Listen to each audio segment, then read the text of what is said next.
ជំរាបសួរខ្ញុំបាទឈ្មោះសួនវេនលឿននកំបូយ៉ាមីហ្នឹងហើយថ្ងៃនេះខ្ញុំមកចែករំលែកអំពី certificate ដែលខ្ញុំទទួលបានមួយទៀតគឺបានសរសើរហ្នឹងមិនមែនជាការប្រកួតប្រជែងទៀតទេជាការងារស្ម័គ្រចិត្តរបស់ខ្ញុំវិញម្ដងនៅទាំងអស់គ្នាជឿអូយបងច្រើនមែនណាច្រើនព្រោះខ្ញុំគិតថាយកពេលវេលារបស់ខ្ញុំក្រៅពីខិតខេហើយញ៉ាំរបស់ខ្ញុំហ្នឹងអ្វីដែលខ្ញុំចូលចិត្តហ្នឹងគឺខ្ញុំចូលការងារសង្គមឲ្យបានច្រើនតែអញ្ចឹងតែឥឡូវអ្នកនរគ្នាមើលគេឡើយនេះទទួលស្គាល់ដោយក្រសួងវិចិត្រសិល្បៈក្រសួងអប់រំវិចិត្រសិល្បៈទទួលស្គាល់ដោយសាកលវិទ្យាល័យភូមិន្ទវិចិត្រសិល្បៈដែរណាចាំខ្ញុំជាណែគេហើយបាទចាំអានថាកម្មវិធីនេះខ្ញុំចូលធ្វើអីគេថ្លែងអំណរគុណសហគមន៍ចាប៉ីអមតៈជូនចំពោះលោកសួនវិនដែលចូលស្ម័គ្រចិត្តរៀបចំកម្មវិធីតន្ត្រីចាប៉ីភូមិខ្ញុំចាប់ពីថ្ងៃទី29ខែ30ខែវិច្ឆិកាឆ្នាំ2023ដើម្បីអបអរខួបលើកទី7នៃការដាក់បញ្ចូលចាប៉ីដងវែងក្នុងបញ្ជីសម្បត្តិបេតិកភណ្ឌអរូបីនៃមនុស្សជាតិឆ្នាំ30ថ្ងៃ30ខែវិច្ឆិកាឆ្នាំ2023នៅសាកលវិទ្យាល័យភូមិន្ទវិចិត្រសិល្បៈចុះហត្ថលេខាដោយក្រុមប្រឹក្សារដ្ឋាភិបាលក្រុមប្រឹក្សាភិបាលសហគមន៍ចាប៉ីអមតៈឈោសុបញ្ញាតែប៉ុន្តែឯកឧត្តមងារឈោសុបញ្ញាហើយខ្ញុំថ្លែងដែរខ្ញុំសូម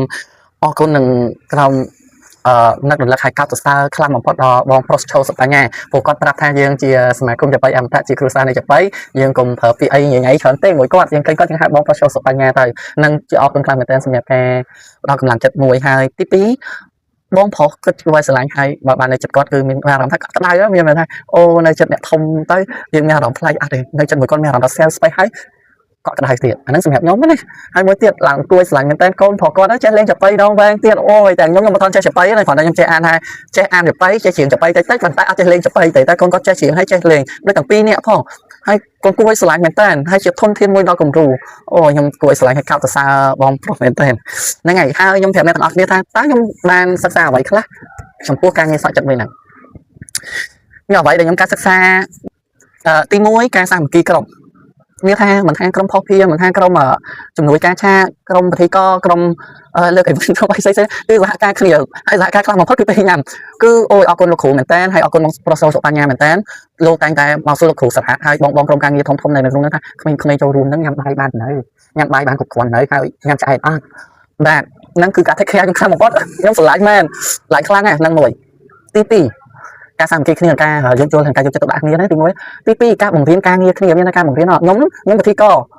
ប៉ុន្តែខ្ញុំពិធីករអញ្ចឹងទៅមានបងប្អូនមួយចំនួនគាត់ចង់ចេះពិធីករដូចខ្ញុំហើយគាត់បានប្រាប់បងហើយគាត់ចេះកែបងឯងនិយាយលឺជាងហ្នឹងតិចពិធីករស្រីនិយាយលឺជាងបងឯងចឹងទៅបងឯងនិយាយលឺហើយលះជាងហ្នឹងតិចដោយសារពេលស្ដាប់ទៅដូចបងឯងពិធីករស្រីដែលពិធីករប្រុសយ៉ាហ្នឹងហើយហ្នឹងឯងសួរថាខ្ញុំអត់ចិត្តអត់ទេចំណុចទាំងអស់ហ្នឹងដែលខ្ញុំត្រូវការហើយព្រោះត្រូវការអភិវឌ្ឍខ្លួនបន្តទៀ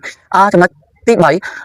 ពេលខ្លះក្រសួងវិចិត្រសិល្បៈហើយមន្ត្រីជាច្រើនគាត់បានស្គាល់ខ្ញុំហើយគាត់ស្គាល់យើងបានច្រើនហើយខ្ញុំសប្បាយចិត្តអរគុណដល់លោកជំទាវដែលមាន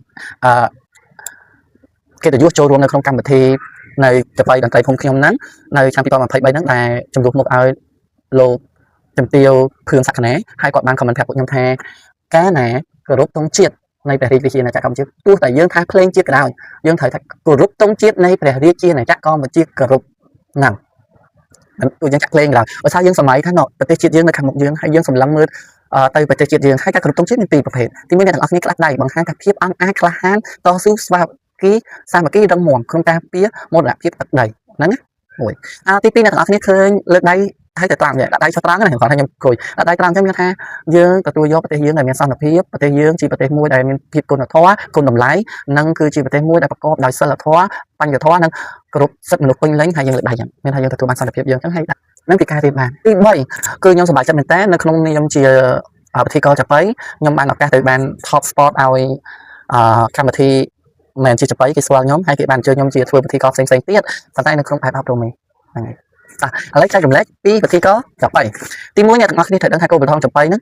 ធ្វើឡើងចាប៉ីមានដើមកំណើតមកពីណាចាប៉ីមានទម្រង់អីខ្លះតើឧបករណ៍បុរាណខ្មែរមានអីខ្លះព្រោះយើងធ្វើនិយាយពីឧបករណ៍ភ្លេងខ្មែរអញ្ចឹងចាប៉ីជាឧបករណ៍ភ្លេងខ្មែរមួយយ៉ាងដែរប៉ុន្តែយើងត្រូវចេះឲ្យចាំឲ្យអស់ច្រើនណាស់ថាវងមហោរីមានអីខ្លះវងអរិយមានអីខ្លះម្លេចហើយស្គរធំម្លេចហើយស្គរតូចត្រូមានប៉ុន្មានអីចឹងទៅយើងនិយាយលេងជាមួយពុកម៉ែបងប្អូនហើយតើការលេងចាប៉ីហ្នឹងមានផលប្រយោជន៍អីខ្លះសម្រាប់ប្រជាពលរដ្ឋយើងអាហ្នឹងយើងដឹងពីឧបករណ៍ភ្លេងខ្មែរខ្លះៗមកហើយយើងដឹងពីប្រវត្តិចាប៉ីយើងដឹងពីកម្មវិធីអាហ្នឹងផ្លូវវិធីក៏យើងដឹងអស់ហើយក្តារដំបង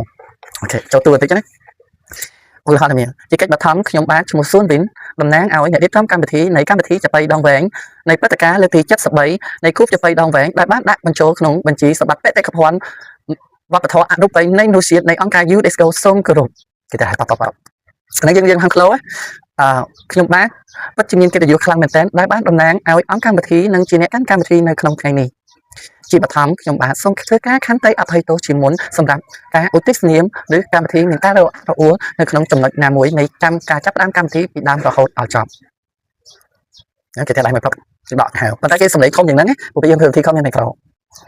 យើងពិតជាមើលឃើញនឹងសារៈសំខាន់ដូចជាការសិក្សាអំពីចាប៉ីដងវែងចាប៉ីដងវែងមិនត្រឹមតែជាឧបករណ៍ភ្លេងខ្មែរបុរាណមួយយ៉ាងនោះទេក៏ជាឧបករណ៍ភ្លេងខ្មែរដែលតំណាងឲ្យវប្បធម៌អរិយធម៌ខ្មែរតាំងពីបុរាណកាលមកយូរវែងណាស់មកហើយជាពិសេសចាប៉ីដងវែងបានផ្សារភ្ជាប់ទៅនឹងជីវភាពសពថ្ងៃការរស់នៅការលើកកម្ពស់គុណតម្លៃការសិក្សាការអប់រំនិងជីវប្រវត្តិរបស់បុគ្គលម្នាក់ឬជីវប្រវត្តិរបស់ស្ថានភាពស្ថានីយ៍និងប្រវត្តិផ្សេងៗដែលជាសកម្មភាពនៅក្នុងប្រទេសកម្ពុជាជាកិច្ចនេះហើយបានជាកម្មវិធីចាប៉ីដងវែងយើងបានដាក់ឈ្មោះថាតន្ត្រីចាប៉ីភូមិខ្ញុំយើងចង់ផ្សារភ្ជាប់កម្មវិធីតន្ត្រីចាប៉ីភូមិខ្ញុំចូលទៅដល់សហគមន៍តំបន់គ្រប់ទីកន្លែងតំបន់ថ្នាក់ជាតិខេត្តថ្នាក់អន្តរជាតិជាពិសេសដល់ចាប៉ីដងវែងក៏មានការចូលរួមសិក្សាអំពីជនបរទេសដែលគាត់ស្រឡាញ់នៃតន្ត្រីចាប៉ីដងវែងកន្លងមកនេះផងដែរបងប្អូនដឹងទេតើចាប៉ីដងវែងមានខ្សែប៉ុន្មានខ្ញុំជឿជាក់ថាបងប្អូនប្រជាជាតិកម្ពុជានិងបងប្អូនទូទាំងពិភពលោកបានដឹងហើយថាបងប្អូនដឹងហើយថាចាប៉ីដងវែងគឺជាចាប៉ីដែលមានខ្សែពីរដែលយើងធ្វើឡើងគ្រប់ស្ថានភាពគ្រប់ពេលវេលាឲ្យតែមានព្រឹត្តិការណ៍បុណ្យជាតិធំឬសម្រាប់កំសាន្តនៅតាមទីផ្ទះជាដើមក្នុងការពិពណ៌នាអំពីដំណើរជីវិតសពថ្ងៃអំពីពណ៌នាអំពីវត្ថុរូបរាងដូចជាអំពីពណ៌នាពីប្រាសាទអង្គរវត្តសម្រាប់អ្វីជាដើមជាកិច្ចចាប់ផ្ដើមខ្ញុំបាទសូមគោរពដល់ទ្រង់ឯកឧត្តមលោកស្រីអ្នកនាងកញ្ញាព្រាប្រិយមិត្តទាំងអស់ដែលមានវត្តមានក្នុងទីនេះឲ្យបានជ្រាបថាចាប៉ីដងវែងបានដាក់ចូលជាសម្បត្តិបេតិកភណ្ឌវប្បធម៌អរូបីនៃមនុស្សជាតិនៅថ្ងៃទីចឹងមកហ្នឹងដាក់គណៈកម្មវិធីណាពេលគណៈថាបតីចូលមកដល់ចាំមុនគណៈថាបតីចូលមកដល់យើងឃើញថាខ្ញុំអាចឈ្មោះស៊ុនវិនតាំងនាមឲ្យគណៈរៀបចំកម្មវិធីខ្ញុំបាទសូមអនុញ្ញាតជូនដំណឹងទៅដល់បងប្អូនដែលមានវត្តមានកំពុងតែចូលរួមនៅក្នុងកម្មវិធីក្នុងថ្ងៃនេះថាបន្ទប់នៅខាងឆ្វេងឬខាងស្ដាំយើងតែពីបន្ទប់ទឹកមុនសិនណាព្រោះថ្ងៃកម្មវិធីក៏មានបន្ទប់ទឹកអញ្ចឹងយើងអនុញ្ញាតប្រាប់ថាសូមអនុញ្ញាតជូនដំណឹងថាបន្ទប់ទឹកនៅខាងឆ្វេងខាងស្ដាំហើយសូមអនុញ្ញាតបងប្អូនទាំងអស់គ្នាមេត្តាបិទសំឡេងទូរស័ព្ទឬដាក់សំឡេងរោនៅក្នុងម៉ោងកម្មវិធីនៅពេលបន្តិចទៀតនេះដើម្បីឲ្យអ្នកទាំងអស់គ្នាមានអារម្មណ៍នឹងការផ្ដោតទៅលើប្រធានបទចាប៉ីដងវែងយើងនៅក្នុងថ្ងៃនេះបានទាំងអស់គ្នាការគោរពនិងការស្រឡាញ់ពីអ្នកទាំងអស់គ្នាដូចជាការគោរពស្រឡាញ់មនុស្សជុំវិញខ្លួនព្រោះនេះយើងជាពាក្យមួយបជាគេឲ្យបិទសំឡេងទូរស័ព្ទហ្នឹងយើងមិនគួរទៅនិយាយថាបងប្អូនទាំងអស់គ្នាគួរបិទទូរស័ព្ទនៅម៉ោងហ្នឹងហើយដើម្បីកុំឲ្យញ៉ៃអញ្ចឹងទៅបាទពិធីគាត់ហ្នឹងគេជួល100ហើយគេជុកជួលហើយបន្តមកទៀតអញ្ចឹងពេលគណៈថាបតីចិត្តចូលមកដល់យើងត្រូវធ្វើម៉េចអូខេនៅពេលរយៈពេលសូមបងប្អូនទាំងអស់គ្នាសម្រួលអេយ៉ាប័តសូមជម្រាបសួរបងប្អូនទាំងអស់គ្នាសូមមេត្តាសម្រួលអេយ៉ាប័ត5នាទីទៀតនឹងឧទាហរណ៍ណាថាជាឯកឧត្តមឈុតសុបញ្ញាលោកបានឡើងឲ្យកម្មវិធីធំហើយយើងប្រាប់ថាបងប្រុសតែអញ្ចឹងខ្ញុំសូមជួបគាត់ចឹងទៅដើម្បីជាមេរៀនមួយជួយអ្នកទាំងអស់គ្នាដែរដើម្បីឲ្យអ្នកទាំងអស់គ្នាយកអញ្ចឹងពេលគាត់ហៅចូលមកមិនយើងប្រកាសមុនថាមុន3 4នាទីគាត់នឹងមកដល់ពេលគេគ្នាយើងអូខេមកពីទ្វារគេលើកដៃអូខេចាំពិធីគាត់ត្រៀមថាកាខាប៉សូមអនុញ្ញាតគោរពអញ្ជើញបងប្អូនទាំងអស់គ្នាដែលមានវត្តមាននៅក្នុងទីនេះសូមក្រោកឈរទះដៃឡើងស្វាគមន៍ការវត្តមានការអញ្ជើញមកដល់របស់ឯកឧត្តមឈុតសុបញ្ញាដែលជាប្រធានក្រុមប្រឹក្សាវិបាលសហគមន៍ចាប៉ីអមតៈសូមគោរពអញ្ជើញតែដៃប៉ំមកតែដៃប៉បឲ្យស្ងាត់សំលេងតែដៃឲ្យចាប់បាត់សូមអរគុណនិងសូមរកសម្រួលអេយ៉ាប័តឃើញទេតិចជាពិធីក៏ហើយយើងត្រូវ flow មើលតាមអាចិនដែរគ្នាយើងចាប់ផ្ដើមនិយាយចឹងហើយយើងឲ្យតួស្រីនិយាយម្ដងពួកពេលយើងស្រែកលឺយើងនិយាយលឺហ្នឹងហើយមកឆាងហើយយើងផ្ទះដៃទៅហើយខាងស្រីយើងចាប់ផ្ដើមស្ងាត់ហើយគាត់ចាប់ផ្ដើមនិយាយតទៀតពិធីក៏មាន2នាក់ខាងណាល្អបើមានម្នាក់ឯងយើងបាក់ទៅហ្នឹងពិធីក៏នៅកម្មវិធីផ្លូវការចុះកម្មវិធីមិនផ្លូវការដូចជាពិធីក៏ trainer គឺរត់ទៅតាមកម្មវិធីឲ្យពេលវេលាសួស្ដីបងប្អូនទាំងអស់គ្នាបើមានលោកគ្រូអ្នកគ្រូជំរាបសួរលោកគ្រូអ្នកគ្រូជាទីគោរពជំរាបសួរវាគ្មិនជាទីគោរពចង់ជំរាបសួរបងប្អូនដែលមានវត្តមាននៅទីនេះដែលចំណាយពេលវេលាដ៏មានតម្លៃរបស់បងប្អូនចូលរួមកម្មវិធីជាមួយយើងនៅក្នុងថ្ងៃនេះបងប្អូនខ្លះក៏មកទាំងចម្ងាយអ្នកខ្លះក៏នៅចិត្តបានចូលរួមកម្មវិធីនៅក្នុងថ្ងៃនេះបងប្អូនមួយចំនួនបានលះបង់ពេលវេលាផ្ទាល់ខ្លួនការសប្បាយរីករាយការដើរលេងការជួបជុំពេលល្ងាចហើយជាថ្ងៃកំសាន្តឬជាថ្ងៃជប់សម្រាកជាពិសេសពេលវេលាសម្រាប់កាយរបស់បងប្អូនទាំងអស់គ្នាដែលជាមកចូលកម្មវិធីនៅក្នុងថ្ងៃនេះពិតជាមានកិត្តិយសខ្លាំងមែនទែនហើយកម្មវិធីប្រព្រឹត្តទៅបានក៏ដោយសារបងប្អូនទាំងអស់គ្នាមានវត្តមាននៅទីនេះផងដែរមូលហេតុយើងលើកគ្រប់ប្រសាពួកគាត់ហ្នឹងទី1យើងត្រូវចាំថាយើងអ្នកសរសេរយើងរៀបចំកម្មវិធីប៉ុន្តែបើអត់មានពួកគាត់ទេមានតែវាគ្មិនក៏អត់មានពីណាគេនិយាយពីណាគេដែរអញ្ចឹងជាចំណុចខ្សោយនៃការទូទៅដែលបងប្អូនទាំងអស់គ្នាមួយចំនួនដែលគាត់អញ្ជើញយុវជនទៅហើយគាត់អរគុណវាគ្មិនអាហ្នឹងគិតឡើងវិញហ្នឹងសម្រាប់ខ្ញុំគិតខុសគ្នាឡើងមួយហើយមួយទៀតយើងអរគុណវាគ្មិនហើយវាគ្មិនគាត់មកពេលក៏បានគាត់ចេញទៅវិញតែយើងត្រូវការអ្នកចូលរួមច្រើននៅក្នុងហ្នឹងអញ្ចឹងលើកកម្លាំងគាត់សរសើរគាត់ពួកគាត់ធ្វើការងារហ្នឹងវាត្រឹមត្រូវមែនអត់មានខុសអញ្ចឹងកន្លែងហ្នឹងគឺត្រូវការ ពីពួកគាត់ហើយទី2ដែលគួរតែនិយាយជា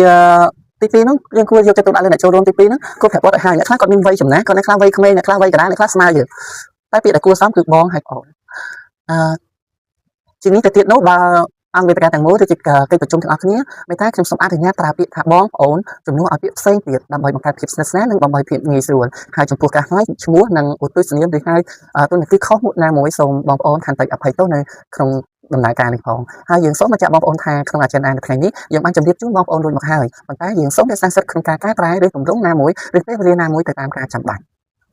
ចា៎ឃើញអត់អាហ្នឹងមួយបែបទៀតមានតែមួយបែបដែលយើងត្រូវនឹងមានយុវជនមួយទៀតបើបែបថាមានយុវជនផងមានឯកឧត្តមចូលរួមផងអូខេមានប្រសង់ចូលរួមទៀតអញ្ចឹងយើងត្រូវធ្វើម៉េចក្នុងនាមជាពិធីករអញ្ចឹងពិធីករអញ្ចឹងយើងត្រូវគោរពទៅប្រសង់មួយអញ្ចឹងមានថាជាបឋមខ្ញុំបានករណីសូមគោរពព្រះធេរៈនិងធេរៈគ្រប់ព្រះអង្គសូមគោរពដល់ឯកឧត្តមលោកជំទាវលោកលោកស្រីនិងយុវជនយុវតីនិងអ្នកចូលរួមទាំងអស់នៅក្នុងកម្មវិធីនេះជាទីគោរពតាំងនាមខ្ញុំឲ្យជាអ្នកកម្មវិធីខ្ញុំបាទសូមណែនាំខ្លួនឯងបន្តិចខ្ញុំបាទឈ្មោះសួនវិនជាផ្នែកអីនៃកម្មវិធីថ្ងៃហ្នឹងចុចខ្ញុំបាទពិតជាមានចិត្តសប្បុរសរីករាយខ្លាំងមែនតើដែលបានចូលរួមហើយនឹងដែលបានជាពិធីករនៅក្នុងថ្ងៃនេះយើងប្រើពាក្យថារីករាយក៏បានសមណរីករាយក៏បានតែប្រើពាក្យសមណរីករាយល្អជាងព្រោះវាជាផ្លូវការហ្នឹងហើយត្រួសតែក្បាលទេដល់កម្មវិធីពិតប្រាកដអាហ្នឹងខ្ញុំនឹងនិយាយប្រាប់ទៀតហើយបិទហ្នឹងខ្ញុំប្រាប់តទៀតដែរអរគុណដែរ